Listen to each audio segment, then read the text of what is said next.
اللہ کا کلام پڑھایا رسول نے، اصحاب باصفا کو لکھایا رسول نے۔ الحمدللہ الذی ابدع الافلاک والارضین والصلاة والسلام علی من کان نبیا وآدم بین الماء والطین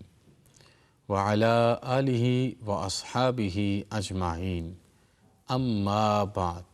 فاعوذ باللہ من الشیطان الرجیم، بسم اللہ الرحمن الرحیم۔ ابتدا ہے رب لم یزل کے بابرکت اور عظیم نام سے کہ جس کے فضل سے نظام کائنات جاری و ساری ہے۔ اربہا درود و سلام کا نذرانہ سید عرب و عجم کی ذات والا اعتبار پہ، جو ماہتاب نبوت بھی ہیں اور شہنشاہ رسالت بھی، انتہائی عزت، ادب، احترام کے لائق ناظرین، سامعین اور سامعات، آپ سب کی خدمت میں با ادب السلام علیکم ورحمۃ اللہ وبرکاتہ۔ رمضان کریم کی برکتیں پورے اوج کے ساتھ جاری و ساری ہیں، اور دوسرے عشرہ میں بیٹھ کے آج ہم قرآن حکیم کے 13ویں پارے کا تذکرہ کرنے جا رہے ہیں۔ سورہ یوسف کے عالی شان اور ذی شان مضامین آپ کے سامنے بیان کرنے کا شرف حاصل ہو رہا ہے، اور آج میں جس پیغام سے اپنی گفتگو کا آپ کے سامنے آغاز کرنا چاہتا ہوں وہ نفس امارہ ہے۔ نفس امارہ جو نفس کی 3 مشہور قسمیں ہیں، ان میں سے نفس سوء کو کہتے ہیں۔ وہ برا نفس جو ہمیں گناہوں پر ابھارتا ہے،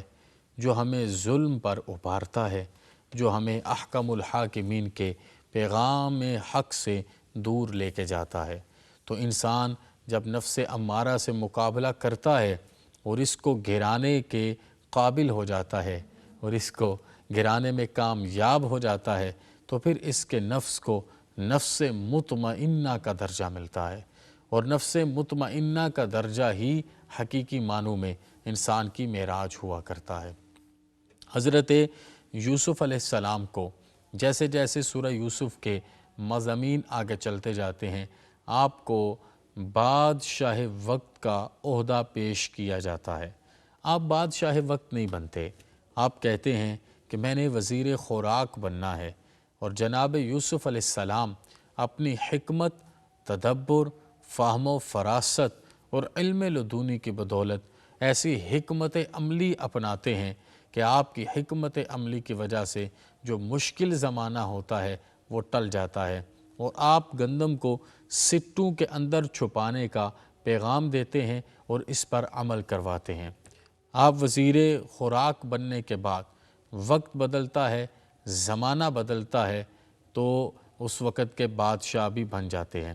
آپ کے بادشاہ بننے کے بعد ہوتا کچھ یوں ہے کہ وہ آپ کے بھائی جنہوں نے آپ کو کنویں میں پھینکا ہوا ہوتا ہے، وہ کسی غرض سے مصر آ جاتے ہیں، اور آپ کے بھائیوں کے ساتھ ملاقات ہو جاتی ہے۔ آپ اس ملاقات میں سب سے پہلے اپنے بابا کی حالت کا پوچھتے ہیں، یعنی کہ حضرت سیدنا یعقوب علیہ السلام کی حالت کا، پھر اس کے بعد اپنے بھائی حضرت بنیامین کا پوچھتے ہیں، اور جب اس ساری بات کے اوپر استفسار ہوتا ہے تو آپ فرماتے ہیں کہ اگلی دفعہ بنیامین کو ساتھ لے کے آئیے گا۔ وہ اگلی دفعہ دوبارہ آتے ہیں، آپ انعام و اکرام کے ساتھ نوازتے ہیں، اپنے بھائی بنیامین کو دیکھتے ہیں تو وہ دل کی کیفیات آپ کی نگاہوں تک پہنچ جاتی ہیں۔ اب اپنے بھائیوں کو بھی یہاں سے بھیجنا ہے اور اپنے بھائی جناب بنیامین کی تحفیظ بھی کرنی ہے، تو جناب یوسف علیہ السلام اپنے بھائی بنیامین کے سامان کے اندر پیالہ رکھ دیتے ہیں، اور اس وقت کی شرعیت یعقوبی، حضرت یعقوب علیہ السلام کی شرعیت یہ کہتی ہوتی ہے کہ اگر کوئی انسان کسی انسان کا مال چوری کرے گا تو اس کو اس انسان کی غلامی میں دے دیا جاتا ہے۔ تو اسی طریقے سے جیسے ہی بادشاہ کا پیالہ گمتا ہے، یہ لوگ بھی سفر پہ پیچھے جاتے ہیں۔ بادشاہ کا پیالہ گمنے کے بدل میں جب ان سب کا سامان اور مال دیکھا جاتا ہے، چیک کیا جاتا ہے، تو پیالہ حضرت بنیامین کے مال سے موصول ہو جاتا ہے، نکل آتا ہے، برآمد ہو جاتا ہے، مال مقدمہ پکڑا جاتا ہے تو ان کو واپس لایا جاتا ہے۔ پھر آگے ایک نیا فیز شروع ہوتا ہے، ایک نیا معاملہ شروع ہوتا ہے۔ وہ معاملہ کیا شروع ہوتا ہے کہ ان کے بھائیوں کو پہچان ہو جاتی ہے کہ یہ تو وہ ہمارا بھائی ہے جس کو ہم نے فلاں وقت میں اس عمل سے گزارا تھا، اور آج اس کو کیا بادشاہی مل گئی، پورا مصر اس کے دائرہ کرم میں ہے، پورا مصر اس کے دائرہ اختیار میں ہے۔ تو وہ ان تمام چیزوں کو دیکھتے ہیں تو حضرت یوسف علیہ السلام کے مقام اور مرتبے پر رشک کرنے لگتے ہیں۔ جناب سیدنا یوسف علیہ السلام اپنے بابا حضور کی دوری میں اپنی نگاہوں سے آنسو بہاتے ہوئے اپنی قمیص اپنے بھائیوں کو عطا فرماتے ہیں اور فرماتے ہیں یہ قمیص لے جاؤ، جا کے میرے بابا حضور کی نگاہ پہ لگانا، جو آپ کی بینائی تلف ہو گئی ہے، جاتی رہی ہے، احکم الحاکمین کے کرم اور فضل سے وہ واپس آ جائے گی۔ جناب یوسف علیہ السلام کے بھائی وہ قمیص لے جاتے ہیں اور جا کے اپنے بابا حضرت سیدنا یعقوب علیہ السلام کی آنکھوں کے اوپر لگاتے ہیں، جس کی وجہ سے آپ کی بینائی آ جاتی ہے۔ اور اس کے بعد جناب یعقوب علیہ السلام اپنے بچوں کے ساتھ حضرت یوسف علیہ السلام کے ساتھ ملاقات کرنے کے لیے مصر تشریف لے آتے ہیں۔ حضرت یوسف علیہ السلام کے ساتھ جب ملاقات کا وقت ہوتا ہے تو اس خواب کا منظر نامہ حق ہو جاتا ہے، جب سارے بھائی اپنے بابا حضور کی موجودگی میں آپ کے سامنے سر نگوں ہوتے ہیں، تو وہ خواب جو احکم الحاکمین نے آپ کو دکھایا تھا اور بابا نے وہ خواب بیان کرنے سے روکا تھا، جس کے بیان کے بعد مختلف آزمائشوں سے گزرنا تھا اور آپ کو آپ کے حقیقی مقام اور مرتبہ تک پہنچانا مقصود تھا، وہ آپ کو نصیب ہو جاتا ہے اور وہ بات پوری ہو جاتی ہے۔ آگے ہم چلتے ہیں تو وقت کی وسعت اتنی نہیں ہے کہ ایک ایک چیز کو بیان کیا جا سکے، تو سورہ رعد پر آتے ہیں۔ 13واں پارہ ہے، سورہ رعد ہے۔ سورہ رعد سب سے پہلے احکم الحاکمین کی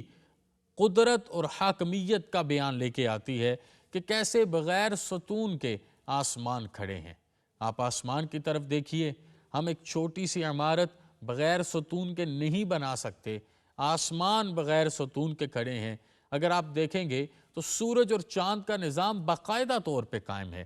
نہ کبھی سورج نے چاند کے دائرہ کار میں اور نہ کبھی چاند نے سورج کے دائرہ کار میں کسی قسم کا تکلف برتا ہے۔ یہ الگ الگ مدار میں چلتے ہیں، ان کا نظام قائم ہے۔ ایک دن کو روشنی اور دھوپ دینے کے کام آتا ہے اور ایک رات کے نور کی چمک کا اعلان کرنے کے لیے آتا ہے، اور یہ وہ دائرہ ہے جس دائرے کے ساتھ پتہ چلتا ہے احکم الحاکمین نے کس گرفت کے ساتھ اس نظام کو قائم کیا ہے۔ پھر آگے دیکھیے، یہ زمین کا پھیلاؤ، ہم ایک چھوٹی سی چٹائی بھی ڈالیں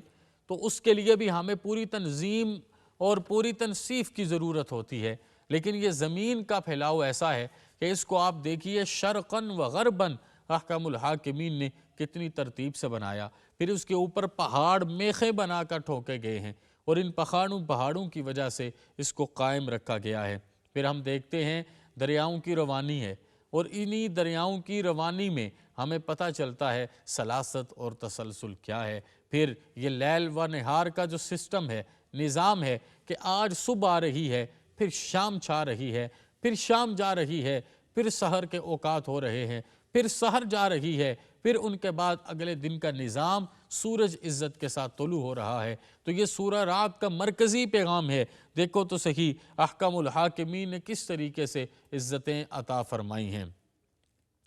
کس طریقے سے انگوروں کے کھجوروں کے باغات کو بیان کیا گیا، بتایا گیا، بنایا گیا اور سجایا گیا۔ امور کائنات کی پوری ترتیب سورہ رعد کا پیغام ہے۔ اب آپ دیکھیے امور کائنات میں آج ہم دنیا پر ہیں، ایک دن تھا ہم نہیں تھے، اور وہ کیا تھا کہ ہم اپنے باپ کی پشت میں تھے، عالم ارواح سے اس کا انتقال باپ کی پشت میں ہوا تھا۔ پھر کیا ہوا تھا کہ ہم نے عالم ارواح کے بعد عالم بطن کو دیکھنا تھا۔ باپ کے پانی سے عالم بطن میں ایک انسان منتقل ہو جاتا ہے، اور پھر اس کے عالم بطن میں جو ماں کے پیٹ کے اندر میں اس نے اپنا وقت گزارا، وہ جتنا وقت گزارا احکم الحاکمین نے وہاں پر ہی اس کے علم کا فیصلہ کر دیا، نیکی اور بدی کا اعلان فرما دیا، اور اس کو جتنی زندگی ملنی ہے، موت اور رزق، سب کا علم اسی وقت اس کو عطا فرما دیا گیا۔ اب اس کی زندگی اس کا رزق، اس کی نیکی کا معاملہ اور اس کے تمام امور زندگیہ ماں کے پیٹ سے جاری کر دیے گئے ہیں۔ اب آپ دیکھیے کہ کیسے ایک پانی کے قطرے کا ٹھہراؤ ہوتا ہے اور ماں کے خون سے اس کو پروان ملتی ہے اور وہ پروان چڑھتا ہے، پھر اس کو وہاں پر جان بھی عطا فرمائی جاتی ہے اور زندگی کی رعنائیوں کے لیے آگے لے جایا جاتا ہے۔ تو یہ چیز بتانے کا مقصد یہ ہے کہ ہر چیز کی تخلیق فرمانے والے خالق کا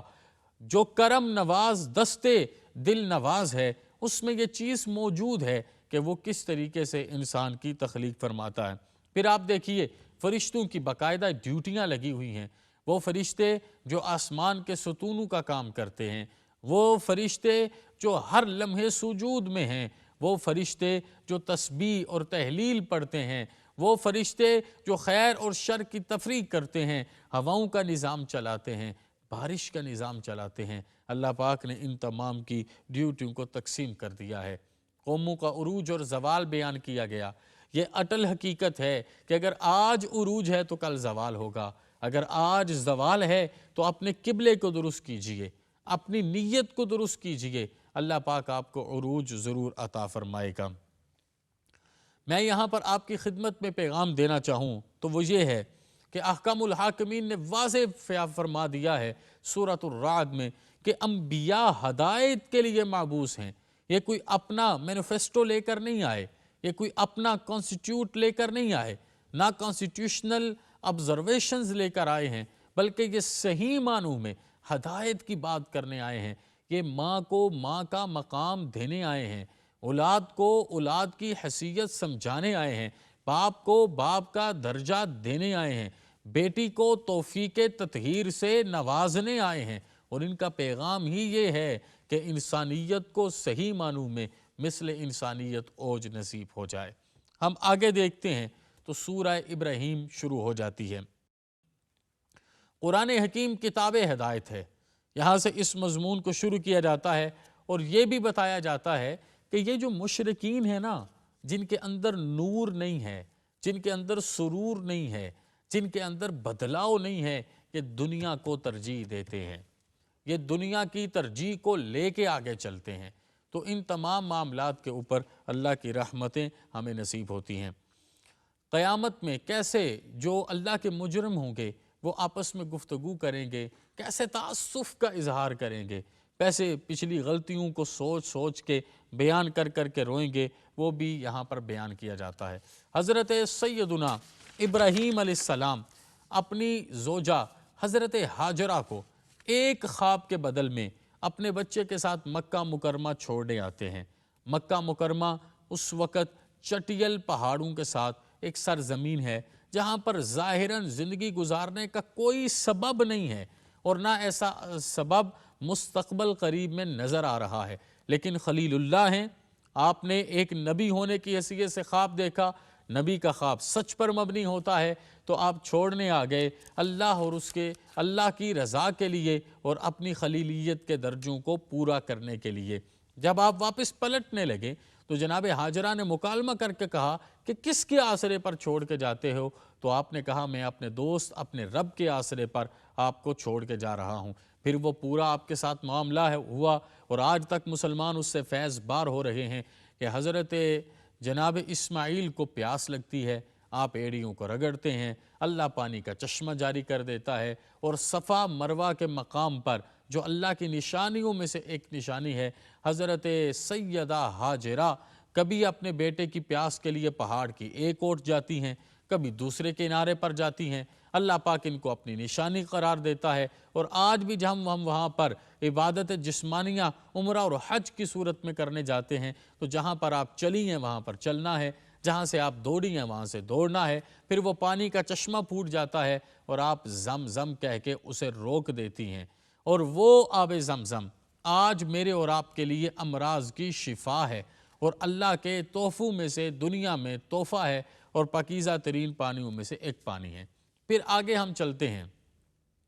تو ہمیں پورا طریقہ سکھایا جاتا ہے کہ آپ کی زندگی صرف آپ کے ساتھ نہیں ملی ہوئی، آپ کے والدین کے ساتھ ملی ہوئی ہے، اور ربنا اغفر لی ولوالدی وللمؤمنین یوم یقوم الحساب کا پیغام ملتا ہے کہ اگر آپ نے اللہ کے حضور اپنی نماز کو ادا کرنا ہے تو نماز کو ادا کرنے کا طریقہ یہ ہے کہ آپ کی ہر نماز آپ کے ماں باپ کی مغفرت کی دعا بننی چاہیے، اور صرف ماں باپ تک مغفرت کا معاملہ نہیں رکنا چاہیے بلکہ امت کے مومنین تک یہ مغفرت کی دعا پہنچنی چاہیے۔ تو یہ مضمون بھی ہمیں یہاں پر ملتا ہے۔ آگے دیکھیے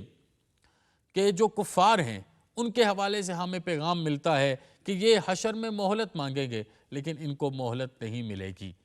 جتنے بھی اعلیٰ مضامین ہیں جن کے ساتھ ہم اپنے آپ کی اصلاح کر سکتے ہیں وہ ہمیں آج کے اس سبق سے، اس درس سے نصیب ہوتے ہیں۔ احکم الحاکمین کی بارگاہ توفیق میں عاجزانہ التجا ہے، میرا مالک ہم سب کو عمل خیر کی توفیق کاملہ عطا فرمائے۔ وما علینا الا البلاغ المبین۔ اللہ کا کلام پڑھایا رسول نے،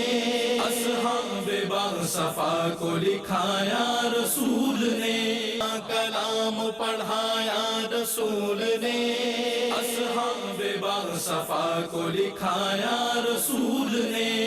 قرآن کے حرف حرف کی تجسیم ہو گئی، تمثیل ہر عمل کو بنایا رسول نے۔